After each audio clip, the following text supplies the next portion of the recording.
The following review is intended for entertainment purposes and targeted for adult fans of the series. And I was really surprised about just how little actually happens in this episode. We have...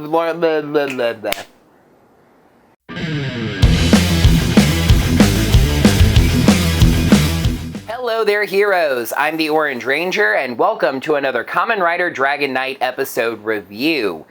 If you don't believe me when I say how excited I am to be reviewing this show, right now I couldn't really blame you. Wow, did I pick the worst possible time to start reviewing this show. I got sick twice. Work got insane. I've been spending more time going out with friends. I'm participating in a Dungeons and Dragons campaign, etc., etc., etc. Grumble, grumble, whine, whine. I really wanted to stay on the once-a-week Dino Fury type pace for these reviews, but that just hasn't been the way it worked out. I'd better get the ball rolling. Or should I say, get the crab snapping. Let's take a look at the third episode of Kamen Rider Dragon Knight, Kamen Rider Incisor. Please make sure you're subscribed to the channel. Yeah, and make sure you got your notifications set up by hitting that little bell icon. Right, you. What he said was, you can consider checking us out on Patreon or Ko-fi at Orange Ranger Videos. Another long recap to start the episode, 1 minute and 45 seconds this time, though admittedly, in its own defense, it uses elements from the first two episodes, providing a more natural recap of the first mini-arc of the show. The episode finally picks up right where the last one left off, with Crabman fighting Dragon Man.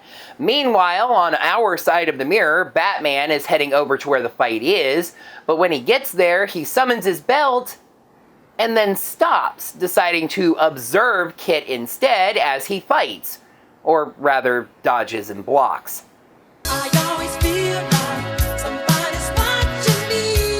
Crab Dude uses Strike Vent, which gives him a large armored crab claw on his right arm. Kit decides to run away, jumping into a glass sign, and Batman must have been able to sense that he was going to do this, since just before Kit did, he walked around the corner. Seeing Kit leave, Batman drives away. The Crab Rider then steps out of the windows, still fully transformed, despite the fact that Kit was de-transformed when he stepped through. Okay, I guess that makes sense. He does de-transform, and I do feel like I've described this at least once, but just in case I haven't, when the riders de-transform, every gap in their suit emits light, and then two big energy circles form vertically in the center of their body and spread out to the sides, taking the armor off. It's a preppy dude wearing two shirts with sunglasses hanging from the buttons, and he reacts as if he's stiff and sore. As he walks away, he says, "I'd like to know who came up with the term easy money." Well, if you ask Pavel Chekhov, he'd say it was a Russian. I know this saying. It was invented in Russia. After the theme song invites us to ride, we see Maya writing a comment on WATS, asking if anyone else has seen or heard anything about the monsters from the mirrors. That was a great scene. The preppy guy calls a man named Connors on a cell phone. I really want to talk about Connors, but I'm gonna hold off. And whines about how difficult this all is. Connors says that the man, whose name is Richie, could be flipping burgers instead, like a working kid, and asks him if he remembers their agreement. Minor editing nitpick here, but at this point, Steve Wang's credit flashes onto the screen, written in white. Then the entire screen fades white for a flashback, and a second or so after we fade into the flashback, his name fades back off the screen, and it's just kind of visually disorienting. Get on with it! Would you please be... Wait, you're not wearing a mask anymore. So you finally got vaccinated! Oh, that is awesome, man. Good for you. Anyway, I mentioned a flashback, didn't I? He drives his truck up to the gate of a big mansion and finds Connors standing there. Walter Connors, who says that he's his dad's new attorney, and speeding through the fine details and a little bit of banter, Richie is getting cut off. The truck no longer belongs to him, and he doesn't live in the big mansion anymore. How could this happen to me?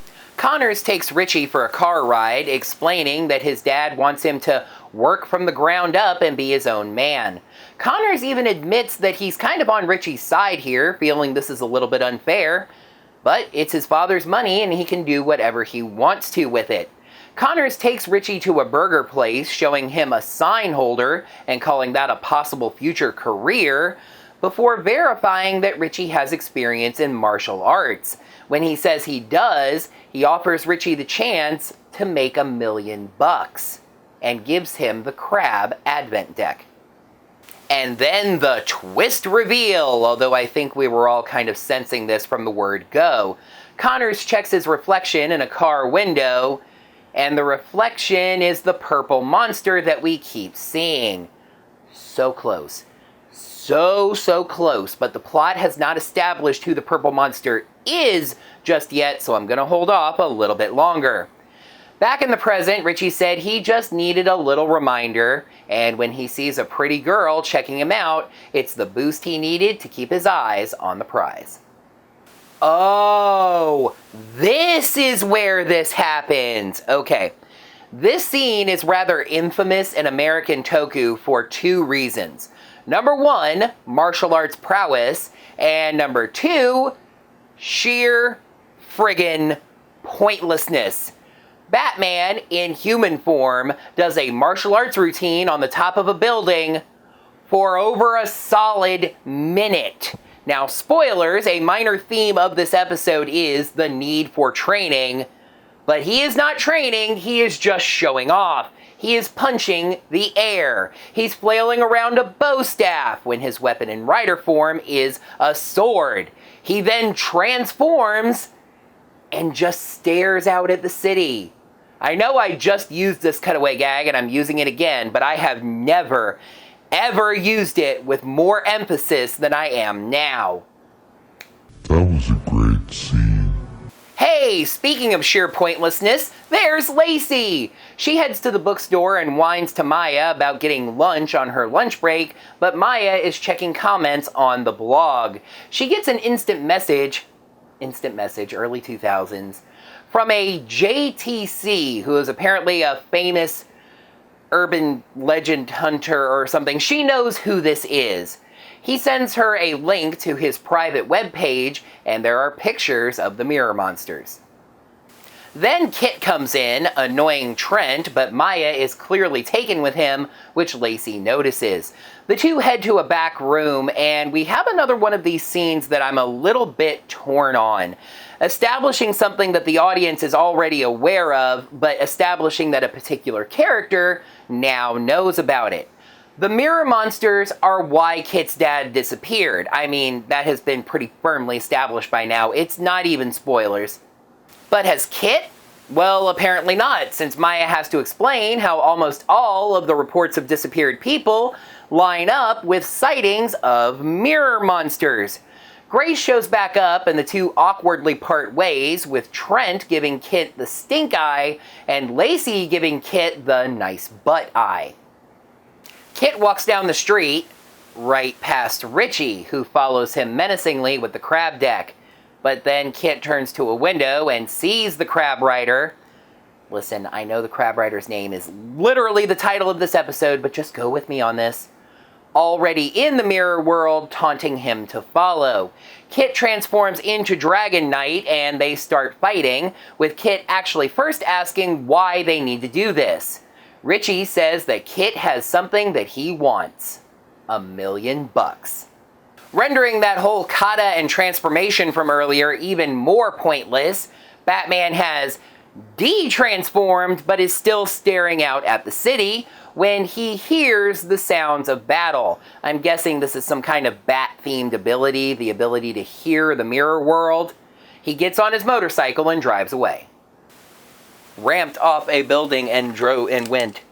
John Freeman ramped off the building and did a backflip and landed.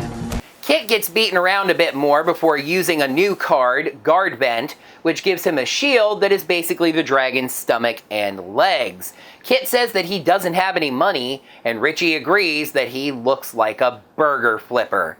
He then reveals Connor's offer: $1 million for every Kamen Rider he defeats.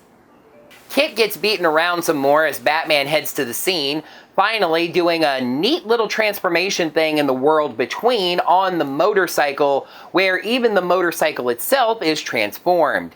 Kit gets fed up using Strike Vent, which puts a dragon head cover over his fist, and his dragon comes down to play. Richie uses Guard Vent, but it doesn't seem to do anything except make his crab claw glow, and he gets knocked back. Batman shows up and jumps right into the fight. Richie doesn't like the odds 2-on-1 anymore, so he leaves. Batman tells Kit that now that he's going to be involved in this, he's going to need to learn how to fight. He argues back at Batman, and we get a sequence that I think may be repurposed from the original Rider footage. I haven't seen much of Ryuki, so I don't really know for sure. Batman showing Kit that he needs to learn how to fight by beating him around. Kit uses his Sword Vent, and Batman reveals a brand new type of card: Trick Vent, able to split his body into multiple copies. Kit can't hit any of the copies, but they can all do damage to him, and he proceeds to get beaten around and beaten down. But just when it seems like Batman's got him completely dead to rights, he goes, "That's enough for today." And by the way, he's not just talking about the fight, he's talking about the episode, so let's read the cards. Episode 3, Kamen Rider Incisor. Pros: a nice, quickly delivered backstory for Richie, interesting fight between Batman and Dragon Knight, and interesting tools for the riders. Cons: not very much actually happens. Richie's character is intentionally annoying, and that incredibly weird kata sequence. You know, I liked this episode, but looking back over my notes, I'm not entirely sure why, since so little actually happened. Kamen Rider Incisor gets 3 cards out of 5. This was actually really surprising for me. Pulling the curtain back on the review process a little bit, the plot summary and pros and cons for this episode were written on different days. When I started writing the script again after the plot summary, I looked back over it and was really surprised at just how little happened in this episode. We learn who Richie is, Batman beats Dragon Knight around, and that's basically it. We have some threads established, like the mysterious JTC, but this episode doesn't really provide all that much itself. Not bad, regardless. Next time, we've reached the 4th episode of this series, so maybe it's time for a little bit of general friggin' backstory, like a name for Batman, who the purple monster is, what the heck's going on? We'll see if we find out about those things by taking a peek at the 4th episode of Dragon Knight, A Rider's Challenge. After filling Kit in about the Kamen Riders, Batman challenges Kamen Rider Incisor to a one-on-one fight that ends with one of them permanently defeated. That is going to wrap up another Kamen Rider Dragon Knight episode review. Thank you, heroes, so much as always for watching, and in all seriousness, thank you both for your patience with the slowness that these reviews have been coming out, and also with the audio errors. Make sure to like the video by hitting that thumbs up button right down below, and while you're down there, make sure you leave a comment letting me know what you thought of this episode, as well as my review of it. And if you'd like to support my channel, you can check me out on Patreon or Ko-fi, or maybe pick up some Orange Ranger Videos merchandise by checking out my Teespring. Until next time, heroes, may the power of the cards protect you.